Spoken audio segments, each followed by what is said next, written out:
నమస్తే, నేను Prem. Welcome to Khyathi Connect. మత్స్యకారుల బోటు ప్రమాదం తీవ్ర విషాదాన్ని నింపింది. ప్రమాదం జరిగిన వెంటనే చంద్రబాబు నాయుడు ప్రభుత్వం ఎందుకు స్పందించలేదు? రాత్రికి రాత్రే అధికారులు రంగంలోకి దిగి ఉంటే కనీసం 5గురు మత్స్యకారులైనా బతికేవారు కదా. అసలు ఈ ప్రభుత్వానికి మానవత్వం ఉందా అంటూ వైసీపీ అధినేత మాజీ ముఖ్యమంత్రి వైఎస్ జగన్మోహన్ రెడ్డి కూటమి ప్రభుత్వంపై తీవ్ర స్థాయిలో విరుచుకుపడ్డారు. విశాఖపట్నంలోని జబ్బర్ తోటలో పర్యటించిన వైఎస్ జగన్ బాధిత మత్స్యకార కుటుంబాలను పరామర్శించారు. కన్నీరు మున్నీరవుతున్న ఆ కుటుంబాల కష్టాలను అడిగి తెలుసుకున్నారు. అనంతరం మీడియాతో మాట్లాడుతూ ఈ ప్రమాదం వెనుక ప్రభుత్వ నిర్లక్ష్యాన్ని ఎండగట్టారు. అసలు ఈ ప్రమాదం ఎలా జరిగింది, అధికారులు ఎక్కడ విఫలమయ్యారు, వైఎస్ జగన్ డిమాండ్స్ ఏంటి అనేది ఇవాల్టి పాయింట్ ఆఫ్ వ్యూలో చూద్దాం.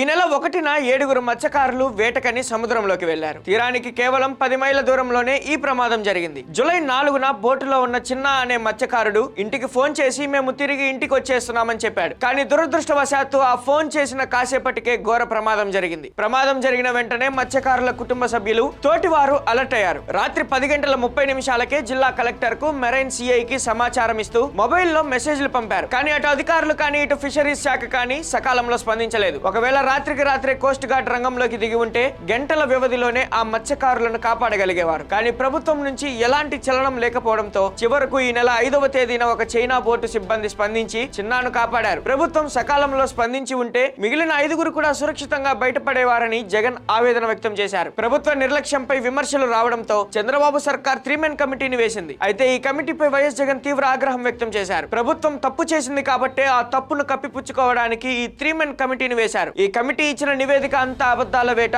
తప్పుల తడక అని జగన్ కొట్టిపారేశారు. ఇంత పెద్ద ప్రమాదం జరిగితే ఉత్తరాంధ్రకు చెందిన ఒక మంత్రి కానీ కనీసం ఫిషరీస్ శాఖ మంత్రి కానీ బాధితులను ఎందుకు పరామర్శించలేదని జగన్ ప్రశ్నించారు. రాష్ట్రంలో ఒక పెద్ద విపత్తు జరిగినప్పుడు బాధితుల వద్దకు మంత్రులను పంపాలనే కనీస బాధ్యత ముఖ్యమంత్రి చంద్రబాబు నాయుడికి తెలియదా? ప్రభుత్వానికి అసలు మానవత్వం ఉందా అంటూ నిలదీశారు. ప్రభుత్వం ప్రకటించిన అరాకొర ఎక్స్గ్రేషియాపై మండిపడిన జగన్ బాధితులకు ఒక్కొక్కరికి ₹1 కోటి చొప్పున ఎక్స్గ్రేషియా ఇవ్వాలని, ప్రమాదానికి గురైన 7గురు మత్స్యకారుల కుటుంబాలను పూర్తిగా ఆదుకోవాలని డిమాండ్ చేశారు. అంతేకాదు మన ప్రభుత్వం రాగానే నెల రోజుల్లోనే ఈ కుటుంబాలను పూర్తిగా ఆదుకుంటామని వైఎస్ జగన్ వారికి భరోసా ఇచ్చారు. ఆ 10 లక్షలు ఏదైతే అప్పట్లో కాదు ప్రభుత్వంలో మేము అనౌన్స్ మేము ఏదైతే ఇంప్లిమెంట్ చేసినామో, మామూలుగా ఏ తప్పు జరగకపోయినా కూడా, ప్రభుత్వం ఏ తప్పు చేయకపోయినా కూడా, నార్మల్ సర్కమ్స్టాన్సెస్ లో ఏదైనా దుర్ఘటన జరిగితే ఆ 10 లక్షల రూపాయలు ఇచ్చే పరిస్థితి. అలాంటిది ఇంత ప్రభుత్వం తప్పు జరిగినప్పుడు, ప్రభుత్వమే దీనికి బాధ్యత వహించాల్సిన పరిస్థితి ఉన్నప్పుడు కేవలము ఆ 10 లక్షల్లోనే 5 లక్షలు ఇచ్చి చేతులు దులుపుకుంటాము అని అంటే ఇది కరెక్టేనా, న్యాయమేనా, ధర్మమేనా అని అడుగుతా ఉన్నా.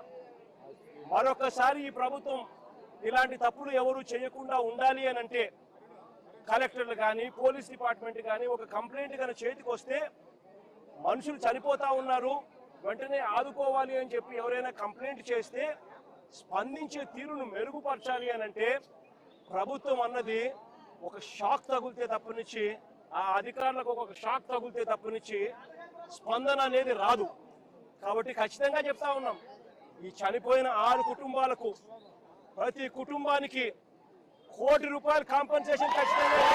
ఈ సందర్భంగా తమ ప్రభుత్వ హయాంలో మత్స్యకారుల సంక్షేమం కోసం తీసుకున్న చర్యలను వైఎస్ జగన్ గుర్తు చేశారు. 2018లో నేను చేసిన పాదయాత్రలో మత్స్యకారులకు ఇచ్చిన ప్రతి మాటను నెరవేర్చాను. గతంలో పాకిస్తాన్ లో మన మత్స్యకారులు చిక్కుకుపోతే ప్రత్యేక చొరవ తీసుకుని వారిని సురక్షితంగా రాష్ట్రానికి తీసుకొచ్చాం. మా హయాంలో మత్స్యకారులకు ఎల్లప్పుడూ ఒక భరోసా ఉండేదని జగన్ అన్నారు. అంతేకాకుండా మత్స్యకారుల ఉపాధిని మెరుగుపరిచేందుకు వైఎస్ఆర్సీపీ ప్రభుత్వ హయాంలో రాష్ట్ర వ్యాప్తంగా 10 ఫిషింగ్ హార్బర్లకు శ్రీకారం చుట్టామని, మరో 6 ఫిష్ ల్యాండింగ్ కేంద్రాల పనులకు కూడా వేగవంతం చేశామని జగన్ వివరించారు. కానీ నేడు అధికారంలో ఉన్న కూటమి ప్రభుత్వం ఆ షిప్పింగ్ హార్బర్లను రకరకాల స్కామ్ల ద్వారా కార్పొరేట్లకు అమ్మేస్తుందని ఆయన ఆరోపించారు. కేవలం మత్స్యకారుల సమస్యపైనే కాకుండా రాష్ట్రంలో ఉన్న ప్రస్తుత పరిస్థితులపై కూడా జగన్ చంద్రబాబు ప్రభుత్వంపై విరుచుకుపడ్డారు. ఈ రోజు ఆంధ్రప్రదేశ్ లో ఏ ఒక్క వర్గము సంతోషంగా లేదు. విద్యా సంవత్సరం ప్రారంభమై ఇన్ని రోజులైనా ప్రభుత్వ స్కూల్ పిల్లలకు సరిగ్గా బుక్స్, యూనిఫామ్లు కూడా ఇవ్వలేని స్థితిలో ఈ ప్రభుత్వం ఉంది. మరోవైపు రాష్ట్రంలో రైతులు రోడ్డెక్కే పరిస్థితి వచ్చింది. విత్తనాలు, ఎరువులు, సాగునీరు లేక రైతాంగం అల్లాడిపోతుంది. కూటమి ప్రభుత్వం అధికారంలోకి వచ్చిన నాటి నుంచి ప్రజల జీవితాలతో చెలగాటమాడుతుందని